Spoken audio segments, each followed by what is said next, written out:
આપનું સ્વાગત છે। મોરબીમાં મચ્છુ નદીના પૂરમાં ઘણા ચેકડેમનું ઓડિટ થઈ ગયું હોય તેમ લાગી રહ્યું છે। મોરબી પંથકમાં મુશળધાર પડેલા વરસાદથી મચ્છુ નદીમાં ઘોડાપૂર આવ્યા હતા। તેમાં વનાળિયા ગામે બનાવેલ ચેકડેમમાં એક સેફટી દિવાલમાં પાયામાંથી પાણીએ માર્ગ કર્યો।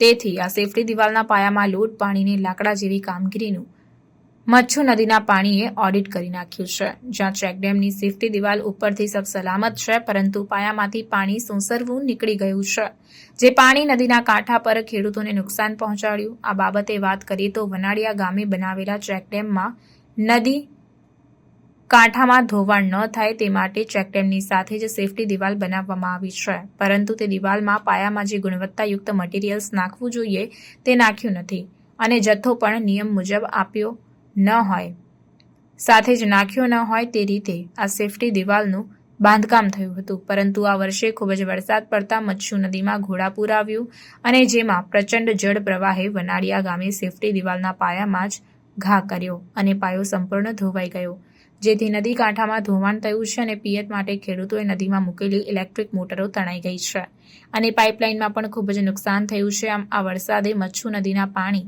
વનાળિયા ગામે ચેકડેમની સેફટી દિવાલના પાયાનું ઓડિટ કરી નાખ્યું।